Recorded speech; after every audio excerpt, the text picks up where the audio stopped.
Ahoj, dneska se podíváme na srovnávací sudoku, které bylo jako varianta v předchozím týdnu.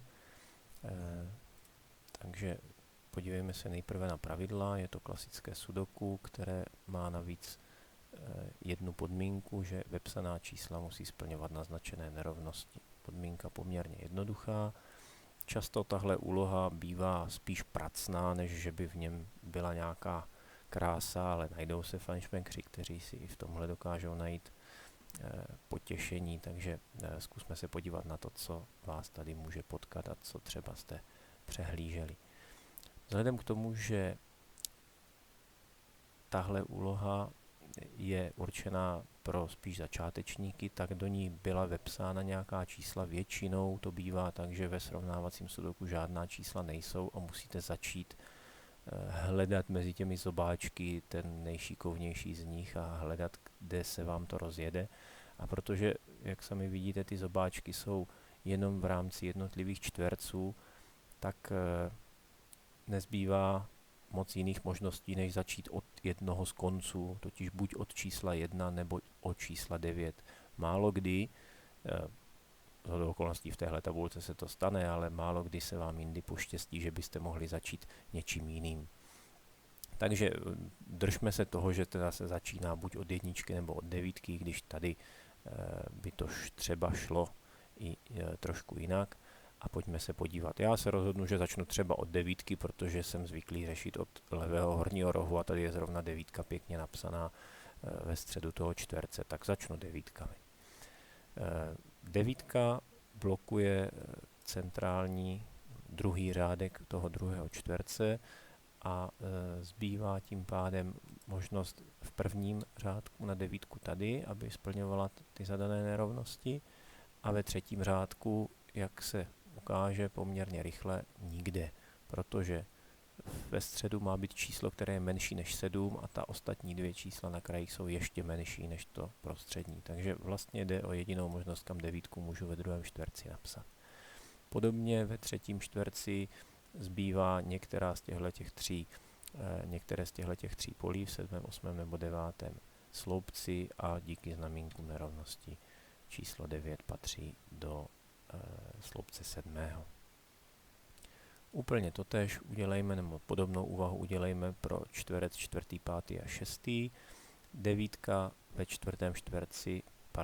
v 5. řádku ve 4. čtverci blokuje střední pole a možnosti jsou buď třetí sloupec ve 4. řádku a, jak se ukáže, už žádný jiný, protože tady se vytvořil takový pěkný had, ve kterém nejvyšší číslo je v tomhletom místě. Takže devítka má zase v rámci 4. čtverce jednu jedinou možnou pozici a podobně jako předtím v 6. čtverci devítka v 6. řádku jedna jediná pozice.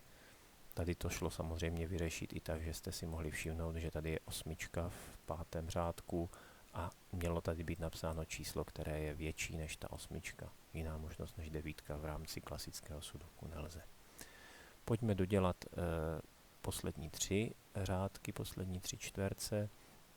Tam už si pomůžeme i přes sudoku, protože víme, že devítka je ve 2. i 3. sloupci. Víme tedy, že musí být v tomto 7. čtverci ve sloupci 1. Jediná možnost, jak to udělat. Podobně 8. čtverec devítky vidíme, že jsou v sloupcích 4. a 5. Tahle naše devítka musí být ve sloupci 6. a taky máme jenom jednu možnost. Teoreticky by v rámci jenom sloupcového uvažování mohla být i v 7. řádku, ale vidíte, že pak byste museli najít číslo, které je větší než 9, což se vám v klasickém sudoku nepodaří. No a poslední devítka, která zbývá dopsat, je na pozici 7. řádek 9. sloupec. Tím pádem máme hotové všechny devítky a zbývá se rozhodnout, jak pokračovat dál. Můžete začít od 8, protože 8 už je teď v každém čtverci to největší číslo, které je tam vepsané, anebo můžete jít od jedniček, jako od nejmenšího čísla, které je tam vepsané. Já se budu držet třeba těch 8, i když na tom opravdu nezáleží. Spíš byste měli štěstí, jestli by třeba 8 nešly tak dobře a jedničky by šly hezky. často je to mravenčí práce, která vás dovede k cíli a třeba i štěstí na výběr toho, jestli trefíte zrovna ten správný konec, od kterého začít. Nicméně vraťme se k těm osmičkám, zkusme zase první 3 čtverce a pozici osmiček v nich. Jenom to, co jsem nedoplnil hned na začátku, i když jsem si toho všiml, tady máme sekvenci 9, nějaké číslo a 7.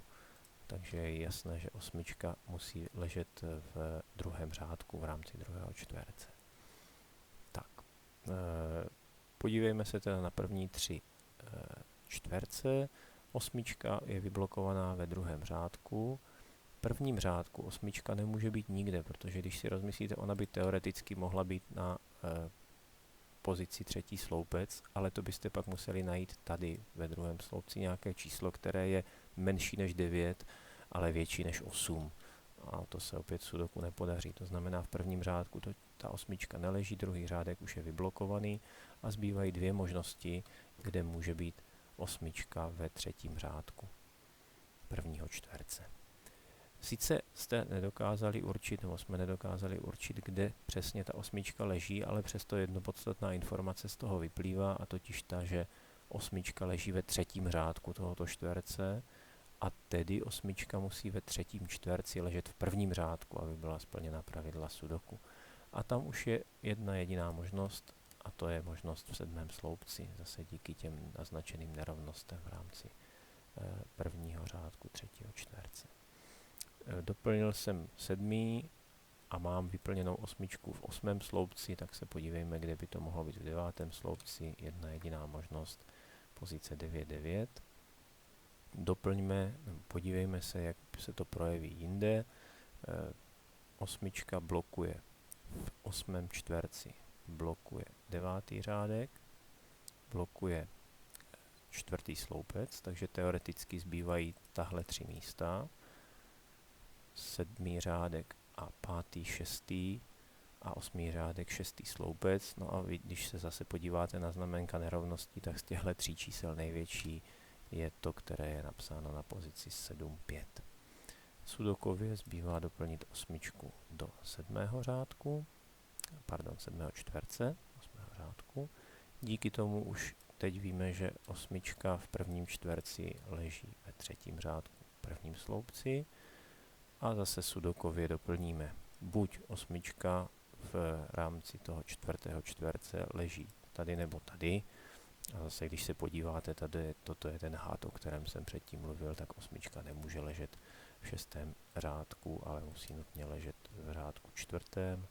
A na poslední osmičku, která v celé té tabulce chybí, už je samozřejmě jedno jediné místo. Můžeme pokračovat dál 7 a tak dál, ale z cvičných důvodů se podívejme, jak je to s těmi jedničkami, když jsem říkal, že vlastně by mohlo být jedno, jestli začnete 9 nebo jedničkami. Tak zase se asi vyplatí začít někde, kde už jednička je, abychom si aspoň trošku práce ušetřili, takže teď nezačnu prvními 3 řádky, ale začnu řádky dalšími, to znamená 4., 5. a 6. čtvercem, z toho důvodu, že tady už jedničku mám. Takže tahle jednička v 5. řádku mi umožňuje zjednodušit si práci trošku a vidím, že jedničky v rámci 5. čtverce jsou na těchto 2 pozicích a v rámci 6. čtverce může být jednička na jednom jediném místě. V 6. řádku jedničky být nemůžou, protože to číslo, co tam napíšete, má být větší než to vedlejší, což jednička být nemůže. 5. řádek je blokovaný tou jedničkou, která už tam je. A v rámci toho řádku 4. díky nerovnostem a návaznostem těch nerovností musí jednička nutně být ve 4. řádku.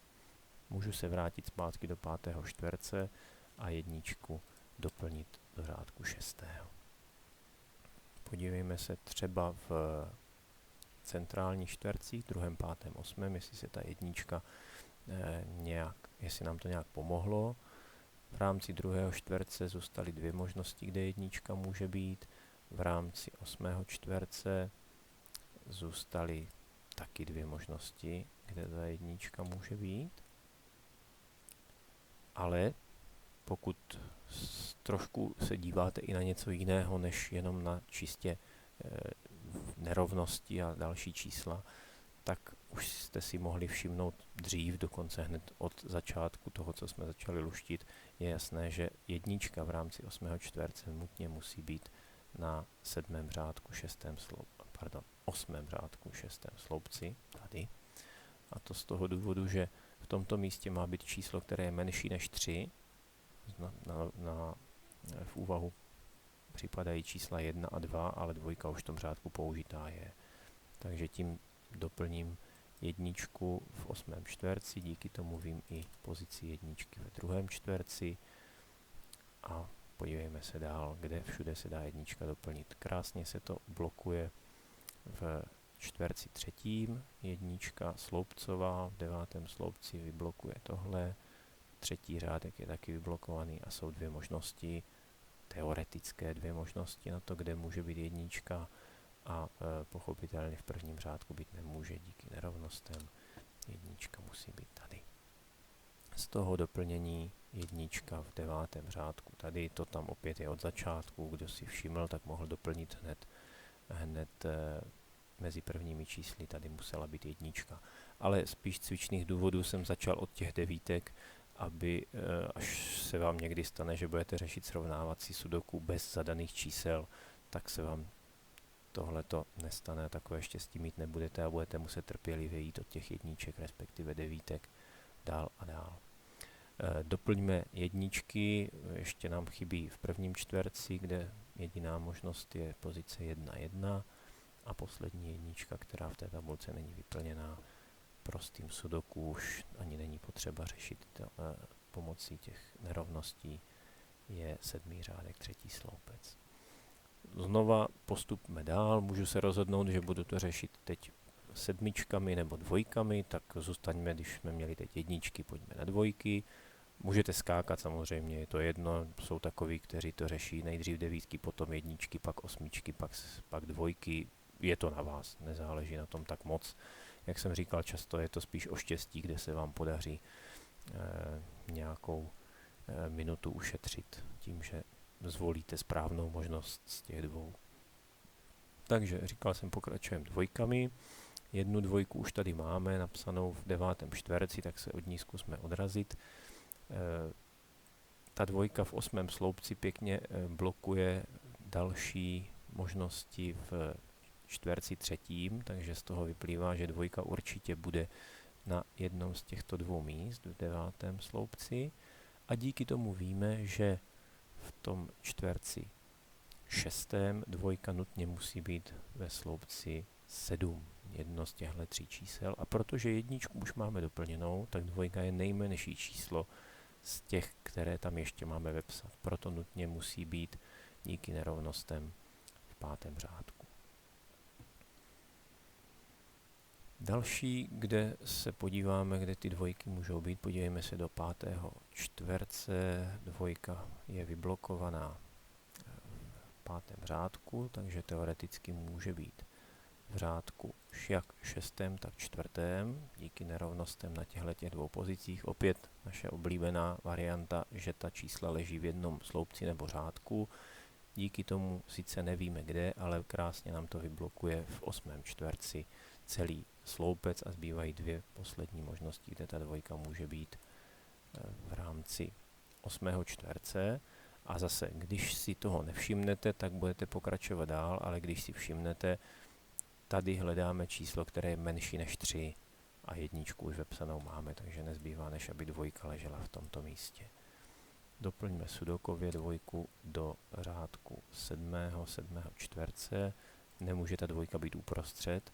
Kdyby to tak náhodou někdo napsal, pak tady musí vymyslet číslo, které je menší než 2, ale jednička už to být nesmí, takže důvod asi jasný. Tahle dvojka v prvním sloupci pěkně vyblokuje celý první sloupec čtverce nad ním, další dvojka je vyblokovaná tady, takže nezbývá než dvojku vepsat na jediné místo v tom čtverci, které zbývá, díky tomu můžeme i ten 5. čtverec doplnit o dvojku. Doplněním zase pomocí sudokových variant nebo sudokových úvah Dvojka máme i ve čtvrtém, i pátém sloupci a v šestém sloupci nezbývá, než aby byla tady díky nerovnostem. Pořád ještě tedy nevíme, která z těch dvojek je platná ve čtverci třetím, takže nezbývá to, než to rozhodnout ve sloupci, ve čtverci prvním a ani tam to nejde rozhodnout. Obě dvě z těch čísel můžou být dvojky. Takže dostali jsme se do situace, kdy nedokážeme rozhodnout, jestli to číslo, jestli ty dvojky patří tak nebo obráceně. Může to být tak i tak a k tomu, co je správně, teď máme málo informací. Samozřejmě pokud jsem něco nepřehlídl, nebo pokud tam nevyplývá z těch zadaných čísel nějaký důsledek. To se vám může stát i při běžném řešení, takže není problém to takhle nechat rozdělané. Ono totiž v dalším řešení vyplyne, kde ta dvojka patří, ale pokud se dostanete do takovéhle situace, tak je šikovnější nepokračovat trojkami, protože potom v rámci těchto dvou čtverců ty trojky můžou být trošku komplikované, kde vlastně všude můžou být. A já se teda přesunu z tohohle důvodu na sedmičky, jako největší číslo v rámci těch čtverců, které ještě vyplněné nemáme. Ve druhém čtverci sedmičky vyplněné už jsou. V prvním čtverci mám možností zdánlivě hodně, ale ve skutečnosti jednu jedinou, protože zase je tady had vytvořený, pěkný a tohle místo ve druhém řádku už je vyblokováno sedmičkou. Takže sedmička má jedno jediné místo v rámci prvního čtverce, což mě dává jedno jediné místo taky v rámci čtverce třetího pro číslo 7. Podívejme se někam dál. Zase střílím od boku, takže zkusím ten šestý čtverec. Sedmička nemůže být v rámci 8. sloupce, nemůže být ani v rámci 7. sloupce a 4. řádku, ale zbývají obě dvě možnosti v 6. řádku. Jedno z těch čísel může být číslo 7. Nicméně pomohl jsem si v rámci 6. čtverce nutně sedmička musí být v 6. řádku, nemůže tedy v rámci 4. čtverce být ani na jednom z těchto dvou míst. Dále je sedmička blokovaná díky sudoku pravidlům i v tom třetím sloupci, takže na sedmičku tam zbývá jedno jediné místo díky nerovnostem v 4. řádku. No a díky tomu nevyřeším, jak je to v 5. řádku, ale vím, že to bude jedna z těchto dvou pozic. Sudokově a s využitím srovnávacích znamenek, ale vidím, že sedmička v řádku, v 7. čtverci musí být v 7. řádku. A to z toho důvodu, že tady hledám číslo, které je větší než 6 a přitom už mám nejvyšší číslo, které tam můžu vepsat jenom sedmičku, takže to mě pomůže. Díky těm nerovnostem je jasné, že to nemohlo být v 9. řádku. Díky tomu vidím, že v rámci čtverce 8. číslo 7 musí být napsané v řádku 9. Díky tomu vidím 9. čtverec číslo 7 musí být napsané ve sloupci 9. A teď jsem si tady někde nachystal ty sedmičky, v 5. řádku se mi to pěkně vyřešilo, stejně tak v 6. řádku se mi to taky pěkně vyřešilo a sedmičky jsou kompletní. Pokračuju šestkami, jak jsem říkal, těch trojek, ne, že by to nešlo, ale tak nějak se chci vyhnout tomu, abych musel řešit, jak to tady je s těmi dvojkami a trojkami, takže chci pokračovat číslem 6. Zkusíme se podívat, jak to musí být. Vezmeme poslední 3 řádky, 6 musí být na jedné z těchto dvou pozic v rámci toho čtverce a to vynucuje 6 v 9. řádku 9. čtverce.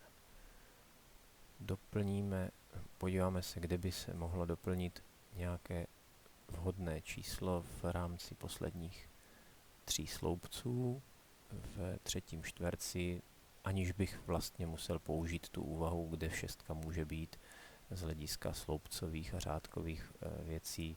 Tady vidím, že mám napsat číslo, které je větší než 5 a 6 je nejvyšší číslo, které tam můžu vepsat, takže tahle pozice je taky jasná. A v rámci toho čtverce 6. 6 bude jedno z těchto dvou čísel, buď 5. nebo 6. řádek. Nezbývá jinak, než aby to byl řádek 6., protože díky nerovnostem vím, že ta 6 nemůže být jinde. Tím se dostáváme k tomu, že 6 ve čtvrtém čtverci bude v řádku 5.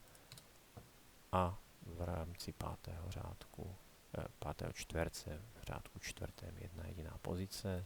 To mi dává 6 i do řádku 8. do čtverce 8. a doplněním z využití jenom sudoku pravidel můžeme doplnit tu 6 do čtverce 2. A dvě možnosti zůstávají v rámci čtverce 1., protože nedokážu pomocí těch ostatních čísel rozhodnout, kde přesně to je. Obě dvě ty možnosti splňují zatím všechny zadané nerovnosti.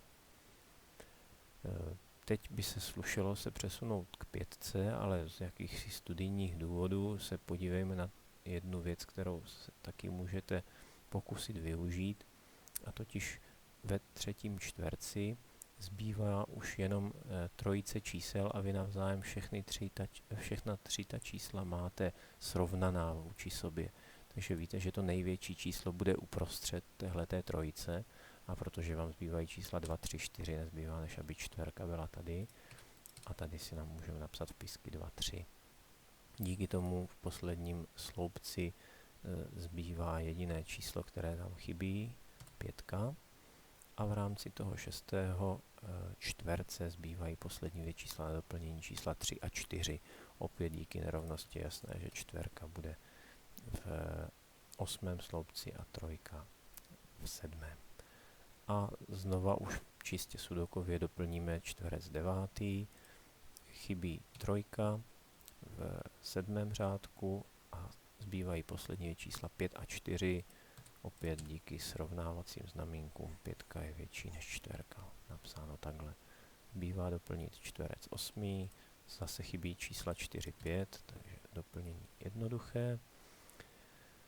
A teď už často budeme využívat spíš sudoku vlastností než těch nerovností. Zbývající čísla v 6. sloupci jsou 3 a 5. Moc jsem si nepomohl, ale vím, že tam takhle nějak budou. A sice bych se mohl zamyslet dřív, ale teď to bude vidět asi líp, že poslední číslo, které v tom čtverci zbývá, je 4. A díky tomu už vím, že 3 s 5 budou napsány takhle. Tím pádem můžu doplnit tu 2 a 3 v posledním, ve třetím čtverci těchto 3 řádků. A teď už se nám konečně rozhodla ta 2, kde vlastně bude. No a teď už je to často jenom tupé doplnění pomocí sudoku pravidel, takže doplním první čtverec zbývajícími čísly. Tady mám možnosti 3 a 6, ale 3 by nebyla větší než 4, takže nezbývá v prvním čtverci doplnit to takhle. Díky tomu se mi rozhodly ty 6. No a už to je jenom doplnění. Ve 4. řádku chybí číslo 5. V rámci 5. čtverce už chybí jenom čísla 3 a 4. Opět 4 musí být větší než 3.